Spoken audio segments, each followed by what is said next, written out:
Picture this. Roger Henderson stands in his kitchen at dawn, coffee mug trembling in his weathered hands as he stares through the window at a convoy of black SUVs rolling up his dirt driveway. The lead vehicle stops just feet from his porch, and out steps Marcus Webb, a man in a $1,000 suit who looks like he's never touched dirt in his life. Webb's smile is predatory as he approaches, briefcase in hand, while Roger's black cat Nero weaves anxiously between his owner's legs for standing on end. "Mr. Henderson," Webb calls out, his voice carrying that particular brand of confidence that comes with unlimited legal resources. "I think it's time we had a serious conversation about your little rock collection." Behind Webb, two men in suits scan the property with equipment Roger doesn't recognize, their faces hidden behind dark sunglasses despite the early hour. The morning air feels heavy with threat as Webb reaches the porch steps, and Roger realizes that his quiet farming life, the life he spent 43 years building on this Kansas soil, is about to change forever. Little did he know that the small pile of unusual stones his cat had been collecting would spark a battle that would expose Webb's true nature to the entire world. Let me take you back to where it all began, 6 months earlier, when Roger Henderson was just another struggling farmer trying to make ends meet on his family's 200-acre spread outside Lawrence, Kansas. Roger had inherited the land from his father, who'd inherited it from his father before him, creating an unbroken chain of Henderson stewardship stretching back to 1889. Every morning for the past 20 years, Roger would wake at 5:30 a.m. sharp, pull on his work boots, and check on his small herd of cattle before tending to his soybean and corn crops. He was the kind of man who believed in honest work, who paid his bills on time even when the bank account ran dangerously low, and who treated his neighbors with the same respect he hoped to receive in return. His greatest companion was Nero, a sleek black tom cat he'd rescued as a kitten 5 years ago, found abandoned near the creek that ran along his property's eastern border. The farmhouse itself was modest but well-maintained, painted white with green shutters that Roger touched up every spring without fail.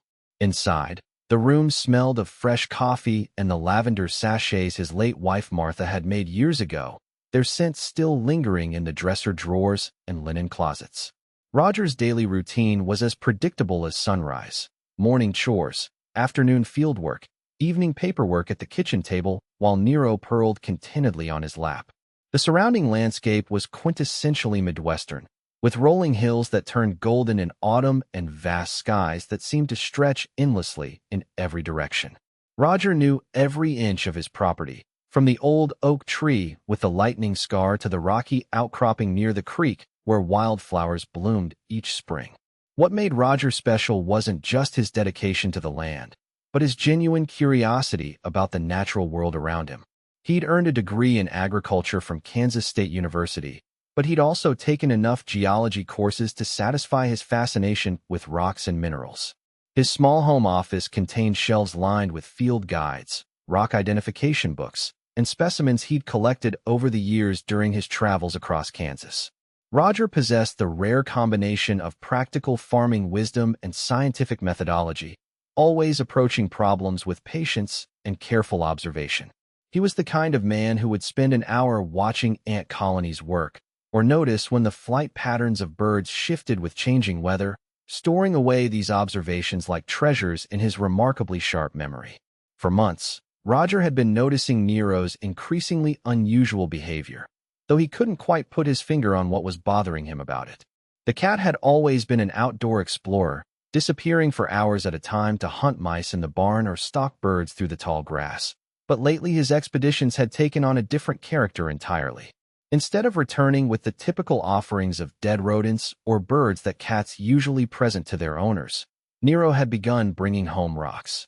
Not just any rocks, but specifically shaped stones that seemed to fascinate the cat in ways Roger had never witnessed before. These weren't the smooth river stones from the creek or the limestone chunks common to Kansas soil, but dark, metallic-looking specimens with unusual weight and texture that made them stand out dramatically from the local geology. At first, Roger had dismissed the behavior as just another quirky cat habit, the kind of inexplicable animal behavior that pet owners learn to accept without question. But as weeks passed, the rock collection grew, and Roger began to notice patterns that his scientific mind couldn't ignore. Nero would disappear each morning around 7 a.m., always heading in the same direction toward the wooded area near the creek, and returned several hours later with his latest find carefully carried in his mouth, like a prized trophy. The cat would deposit each rock in the same spot on the front porch, creating a neat pile that grew larger each day, and then sit beside his collection for long periods, seeming to guard the stones with unusual intensity. What truly caught Roger's attention was the rocks themselves, which possessed characteristics unlike anything he'd seen in his years of amateur geology. They were heavier than they should have been for their size, with a density that felt almost metallic when he hefted them in his palm. Their surfaces were pitted and scarred in ways that reminded him of something, though he couldn't quite place the memory. Most intriguingly, many of the specimens had a subtle magnetic quality, causing his compass needle to deflect slightly when he held them nearby during his evening examinations. The metallic smell that clung to Nero's fur after his rock hunting expeditions was another puzzle piece that didn't fit with typical Kansas minerals, suggesting these stones contained elements that weren't common in the local geological formations. Roger's growing fascination with Nero's collection led him to spend countless evening hours researching online, comparing his specimens to images in geological databases and academic papers. His methodical nature demanded answers, and the more he studied the rocks, the more convinced he became that they represented something truly extraordinary.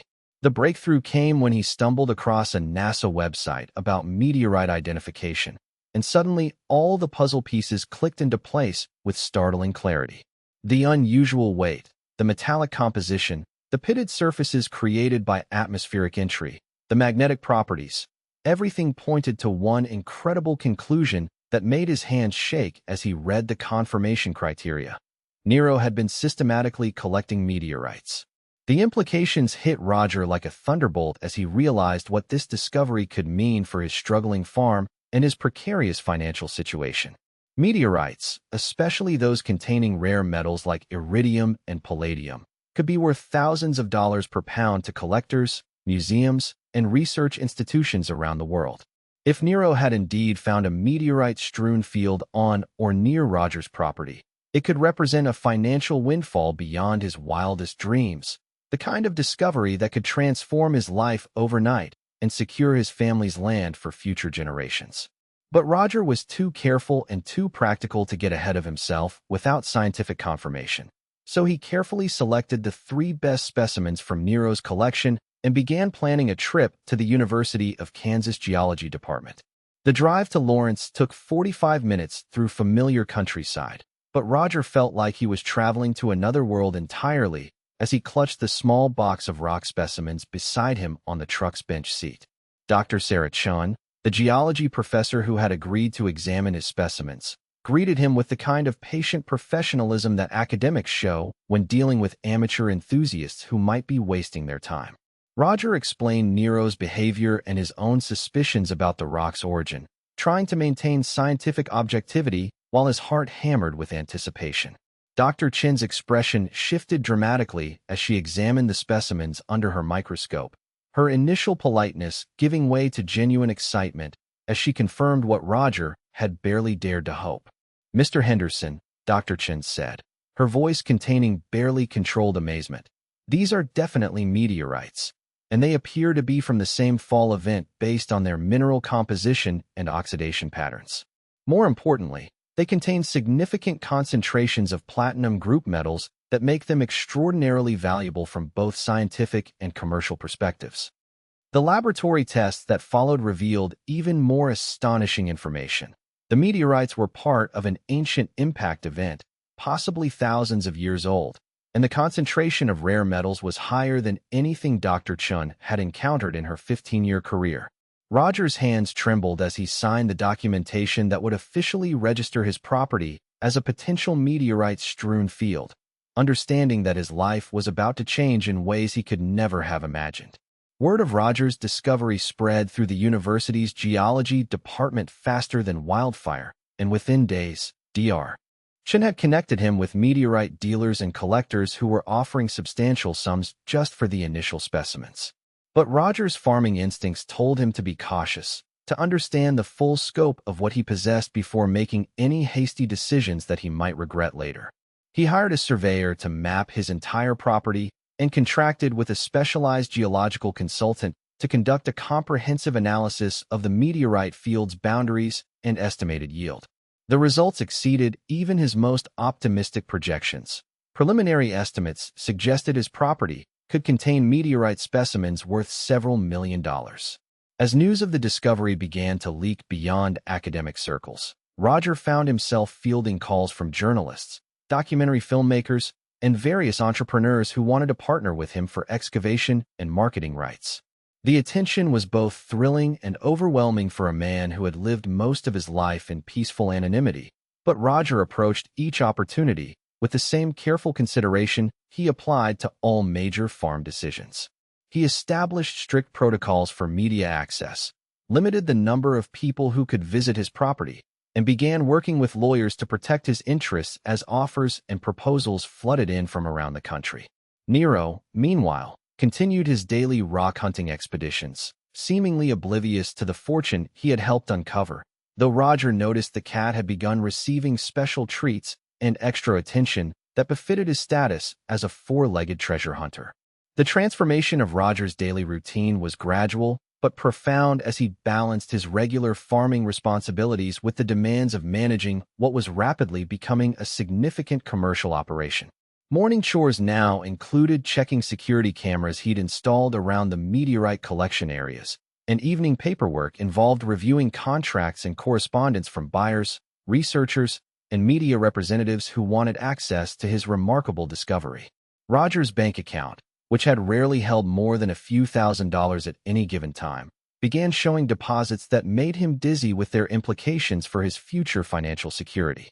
But perhaps more importantly, the discovery had given him a sense of purpose and excitement that had been missing from his life since Martha's death 3 years earlier.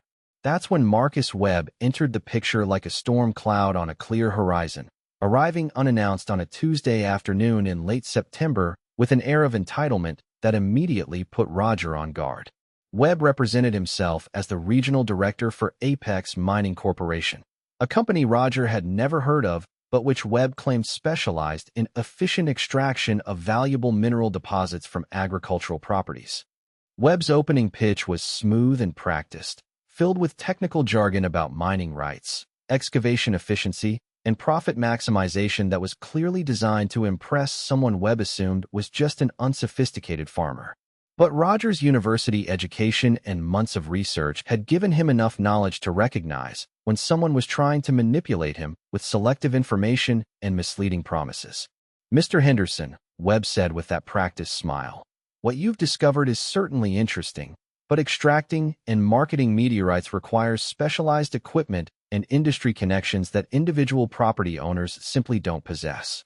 Apex can offer you a partnership that handles all the complex logistics while ensuring you receive fair compensation for your discovery." The contract Webb produced was a thick document filled with legal language that would have intimidated most people, but Roger's recent experience with meteorite dealers had taught him to be suspicious of anyone who pushed for quick decisions without allowing time for proper legal review. Webb's demeanor shifted noticeably when Roger politely declined to sign immediately and insisted on having his lawyer examine the terms, revealing a flash of irritation that suggested he wasn't accustomed to having his authority questioned. Roger spent the next several days researching Apex Mining Corporation and was disturbed by what he discovered about their business practices and history with small landowners. Online forums and legal databases revealed a pattern of contracts that heavily favored the company while leaving property owners with minimal compensation and no control over extraction activities on their own land. Former clients described feeling pressured into agreements they later regretted, and several lawsuits suggested that Apex had a history of using legal intimidation to force compliance with contract terms that bordered on predatory. Armed with this information, Roger called Webb to formally decline the partnership offer, explaining that he preferred to maintain direct control over his property and its resources rather than surrendering them to corporate management. Webb's response to Roger's rejection was swift and ominous, beginning with a series of phone calls that gradually escalated from professional disappointment to thinly veiled threats about the challenges individual landowners faced when trying to navigate complex mineral rights regulations without proper corporate support. Mr. Henderson, Webb's voice carried a new edge during their final phone conversation. I think you'll find that the meteorite business is more complicated than you realize, and people who try to go it alone often encounter unexpected difficulties that could have been avoided through proper partnerships. The implicit threat was clear enough that Roger began documenting their conversations and researching Webb's background more thoroughly, discovering a trail of intimidation tactics and legal disputes that painted a disturbing picture of Apex's approach to unwilling landowners. Within a week of rejecting Webb's proposal, Roger began experiencing the unexpected difficulties that had been promised, starting with visits from county inspectors who claimed to be investigating complaints about unauthorized commercial activity on agricultural property. The inspections were clearly harassment designed to create bureaucratic obstacles and legal expenses, but Roger's meticulous record-keeping and proper permits deflected most of their attempts to find violations. Next came a series of anonymous complaints to the state environmental agency about potential soil contamination from meteorite excavation, requiring Roger to hire expensive environmental consultants to conduct tests that ultimately found no contamination whatsoever. Each new obstacle was designed to drain Roger's time, money, and emotional energy while demonstrating Webb's ability to make his life difficult through regulatory manipulation. The escalation continued with more direct intimidation tactics, including late-night phone calls with no one on the other end and vehicles that would slowly drive past Roger's property at odd hours, their occupants photographing his house and outbuildings with telephoto lenses. Roger installed additional security cameras and began varying his daily routines, but the psychological pressure was taking its toll on both him and Nero, who had become skittish and reluctant to venture far from the house for his rock hunting expeditions. The final straw came when Roger discovered that someone had been trespassing on his property during the night, specifically in the area where Nero had been finding meteorites, leaving behind disturbed soil and equipment tracks that suggested unauthorized sampling or surveying activities. Roger's attempts to resolve the situation through proper legal channels initially met with frustration, as local law enforcement seemed reluctant to take his complaints seriously without more concrete evidence of Webb's involvement in the harassment campaign. However, his luck changed when he connected with Detective Linda Rodriguez, a Kansas Bureau of Investigation officer who specialized in corporate fraud and had previous experience with Apex Mining's questionable business practices. Detective Rodriguez immediately recognized the pattern of intimidation tactics and began building a case file that documented Webb's systematic attempt to pressure Roger into accepting his partnership agreement through illegal harassment and trespassing activities. The breakthrough in Roger's defense strategy came when Dr. Chun from the university contacted him with news that would change everything. Her continued analysis of the meteorite specimens had revealed that they contained even higher concentrations of rare metals than initially discovered, making Roger's property potentially worth tens of millions of dollars rather than the few million they had originally estimated. This information provided the missing piece of Webb's motivation puzzle, explaining why he had been so persistent in his pursuit of partnership rights and so aggressive in his response to Roger's rejection. Armed with this knowledge and Detective Rodriguez's support, Roger began developing a plan that would not only protect his property, but expose Webb's criminal tactics to the broader community. Roger's counterattack began with a decision that required all of his courage and determination. Instead of hiding from Webb's intimidation campaign, he would document it thoroughly and use Webb's own aggressive behavior against him in a very public way. Working with Detective Rodriguez, Roger installed professional-grade surveillance equipment throughout his property, including hidden cameras that could capture trespassing activities and audio recording devices that would document any verbal threats or intimidation attempts. The plan required Roger to continue appearing vulnerable and isolated while actually building an ironclad case that would expose Webb's criminal tactics and destroy his professional reputation in the process. The setup phase took several weeks of careful preparation as Roger continued his normal routines while secretly gathering evidence of Webb's ongoing harassment campaign. Dr. Chun provided additional scientific documentation about the meteorite's extraordinary value, creating an official record that would demonstrate the financial motivation behind Webb's criminal behavior. Detective Rodriguez coordinated with federal prosecutors who had been investigating Apex Mining's activities in other states, creating a broader legal framework that would ensure Webb faced serious consequences for his actions rather than just minor local violations that he could easily absorb as a cost of doing business. Roger's emotional state during this period was a complex mixture of fear, anger, and anticipation as he realized that his quiet farming life had become the center of a high-stakes battle that would determine not only his own future, but possibly the fate of other landowners who had been victimized by similar corporate predators. The weight of responsibility was enormous, but Roger found strength in his connection to the land his family had farmed for generations and his determination to protect that legacy from those who would exploit it for their own gain. Nero, meanwhile, had become an unwitting symbol of the discovery that started everything, still faithfully collecting meteorites despite the chaos swirling around his daily rock-hunting expeditions.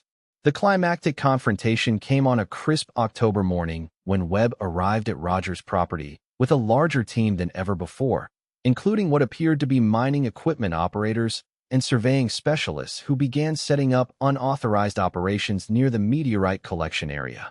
Roger watched from his kitchen window as Webb directed his team with obvious confidence, clearly believing that his intimidation campaign had successfully worn down the farmers' resistance and that he could now proceed with appropriating the valuable meteorite deposits through sheer audacity and superior resources. Webb's body language conveyed the satisfaction of a predator who believes his prey has finally been cornered, but he had no idea that every moment of his trespassing activities was being captured in high-definition video and audio recordings that would soon become evidence in a federal criminal case. The confrontation reached its peak when Webb approached Roger's front porch with a revised contract and what appeared to be legal documents, his smile more predatory than ever as he prepared to deliver what he clearly expected would be the final blow in his campaign to acquire Roger's meteorite rights. "Mr. Henderson," Webb announced loudly enough for his hidden recording equipment to capture every word, "I think you've had enough time to realize that fighting Apex Mining is a losing proposition. These new contract terms are considerably less generous than what we originally offered, but there's still more than you'll get if you continue to resist our legitimate business interests." The arrogance in Webb's voice was palpable as he gestured toward his unauthorized excavation team, making it clear that he considered Roger's consent to be optional rather than required for his mining operations. Roger's response was carefully calculated to extract the most damaging admissions possible while maintaining the appearance of a defeated landowner who was finally ready to surrender. "Mr. Webb," he said with feigned resignation, "I'm just a farmer who doesn't understand these complex business arrangements. Can you explain exactly what your company plans to do with my meteorites and how you have the authority to conduct mining operations on my property without my permission?" Webb's eager explanation of Apex's extraction plans included several explicit admissions of intent to appropriate Roger's valuable meteorite deposits regardless of his consent, along with detailed descriptions of the intimidation tactics that had been employed to force his cooperation in what Webb termed a necessary business acquisition strategy. The recording devices captured Webb's increasingly specific admissions about the harassment campaign, including his coordination with corrupt county officials who had conducted the fraudulent inspections and his use of corporate resources to hire private investigators for illegal surveillance activities. Webb's confidence led him to provide far more detail than was wise, apparently believing that Roger was too isolated and powerless to use the information against him in any meaningful way. The conversation continued for nearly 30 minutes as Webb outlined his vision for transforming Roger's farm into a major mining operation, completely dismissing the farmer's property rights and treating the meteorite deposits as corporate assets that Apex was entitled to extract through whatever means necessary. The moment of ultimate revelation came when Roger calmly informed Webb that their entire conversation, along with all of the unauthorized mining activities taking place on his property, had been recorded and transmitted in real time to Detective Rodriguez and federal prosecutors who were already en route to arrest him and his team for multiple felony violations. Webb's expression transformed from predatory confidence to shocked disbelief as he realized that his victim had been systematically documenting his criminal activities for weeks, gathering evidence that would not only destroy his career but result in substantial prison time and financial penalties for both himself and Apex Mining Corporation. The arrival of law enforcement vehicles was swift and dramatic, with Detective Rodriguez leading a coordinated operation that resulted in the immediate arrest of Webb and his entire team for charges including trespassing, attempted theft, intimidation, and conspiracy to defraud property owners of their mineral rights. The federal prosecutors who accompanied the arrest team informed Webb that his recorded admissions had provided the final evidence needed to file RICO charges against Apex Mining Corporation, potentially resulting in the company's complete dissolution and criminal charges against its executive leadership. Webb's attempts to claim that his actions were legitimate business practices were undermined by his own recorded statements describing the intimidation campaign and unauthorized mining activities he had orchestrated. The aftermath of Webb's arrest created a media sensation that extended far beyond Kansas, as news outlets picked up the story of a humble farmer who had used his own intelligence and determination to expose a corporate criminal enterprise that had been victimizing rural landowners across multiple states. Roger found himself interviewed by national television networks, magazine journalists, and documentary filmmakers who were fascinated by the story of how a cat's unusual behavior had led to both a multi-million-dollar meteorite discovery and the exposure of a sophisticated criminal conspiracy. The irony that Webb's own arrogance and illegal tactics had provided the evidence necessary for his conviction was not lost on commentators who praised Roger's courage in fighting back against corporate intimidation. The legal proceedings that followed Webb's arrest revealed the full scope of Apex Mining's criminal activities, with prosecutors uncovering similar intimidation campaigns against dozens of other property owners who had made valuable mineral discoveries on their land. Roger's evidence became the cornerstone of a federal case that ultimately resulted in Webb receiving a 10-year prison sentence and Apex Mining being ordered to pay millions of dollars in restitution to landowners who had been victimized by their fraudulent business practices. The company's assets were liquidated to pay damages, and several corrupt government officials who had assisted in their harassment campaigns were also prosecuted and convicted for their roles in the conspiracy. Roger's victory became a symbol of resistance against corporate predators who prey on individual property owners, inspiring other victims to come forward with their own stories of intimidation and fraud. The publicity surrounding the case led to legislative reforms that strengthened protections for landowners against mining company harassment and established clearer procedures for prosecuting corporate criminals who use intimidation tactics to acquire mineral rights illegally. Roger received hundreds of letters from fellow farmers and rural landowners who had faced similar pressures from mining companies, thanking him for his courage in exposing practices that had previously operated in the shadows without accountability or consequences. The transformation of Roger's life following his victory was profound and lasting, as he became not only financially secure through his meteorite discovery, but also a respected advocate for rural property rights and corporate accountability. His farm became the site of a legitimate and profitable meteorite extraction operation that provided employment for local residents, while maintaining his commitment to environmental responsibility and community benefit. The irony that Webb's criminal campaign had actually increased the publicity and value of Roger's meteorite discovery was evident in the premium prices collectors and researchers were willing to pay for specimens from what had become known as the Henderson Field, one of the richest meteorite-strewn fields ever discovered in North America. 1 year later, Roger Henderson stands in the same kitchen where he first spotted Webb's threatening convoy. But now the view through his window shows a thriving operation that has brought prosperity not only to himself, but to the entire surrounding community. The meteorite extraction facility employs 23 local residents, generates significant tax revenue for the county, and has attracted scientific researchers from around the world who study the unique characteristics of the ancient impact site. Roger's property has been designated as a geological landmark, and the University of Kansas has established a permanent research station that conducts ongoing studies of meteorite formation and composition using specimens from his remarkable discovery.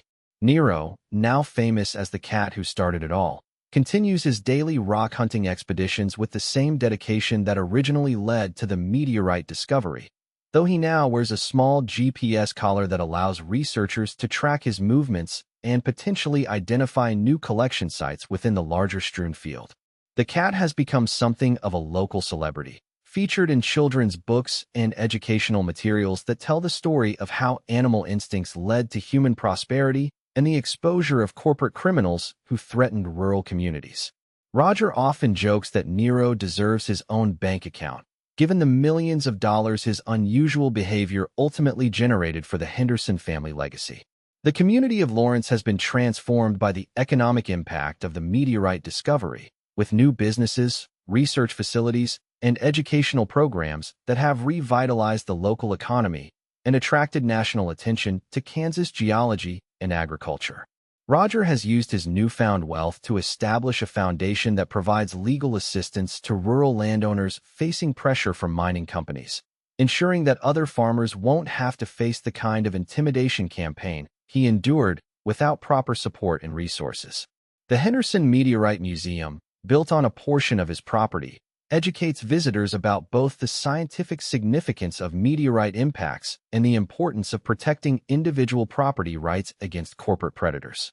Marcus Webb's fall from corporate executive to convicted felon serves as a cautionary tale about the consequences of using illegal tactics to acquire valuable resources, with his case study now taught in business ethics courses as an example of how criminal behavior ultimately destroys both individual careers and corporate enterprises. His former colleagues at Apex Mining face ongoing civil litigation from landowners who were victimized by the company's fraudulent practices, and the corporate culture that enabled such widespread criminal activity has been thoroughly documented and exposed through federal investigations and media coverage. The contrast between Webb's current situation in federal prison and Roger's prosperity and community respect could not be more stark or more deserved.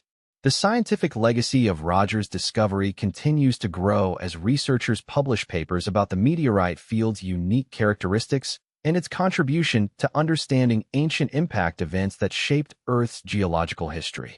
Dr. Chun has co-authored several publications with Roger, recognizing his contributions to meteorite science and his role in preserving the site for ongoing research rather than allowing it to be exploited solely for commercial gain.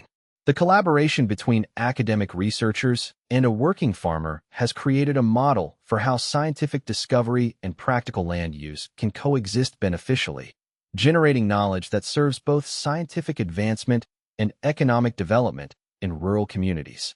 Roger's story has become a powerful example of how individual courage and determination can triumph over corporate intimidation, inspiring similar resistance movements among rural landowners who face pressure from extractive industries seeking to appropriate their valuable resources through fraud and harassment. His willingness to fight back against Webb's criminal tactics has created legal precedents that strengthen property rights protections and provide prosecutors with better tools for pursuing corporate criminals who prey on individual landowners. The ripple effects of his victory continue to benefit rural communities across the country, where mining companies now think twice before employing the kind of illegal tactics that led to Webb's downfall. So here's what I want you to do after hearing this incredible story of discovery, courage, and justice. Share your own experiences with corporate bullies or unexpected discoveries that changed your life in the comments below. Have you ever noticed unusual animal behavior that led to something important? Have you faced intimidation from companies trying to take advantage of your property or resources? Hit that like button if you believe in standing up to corporate predators, and subscribe for more stories about ordinary people who fought back against extraordinary challenges and won. Remember, sometimes the most valuable discoveries come from paying attention to the small details that others might dismiss, just like Roger did when he noticed his cat's strange new hobby that ultimately exposed a criminal conspiracy and secured his family's future for generations to come.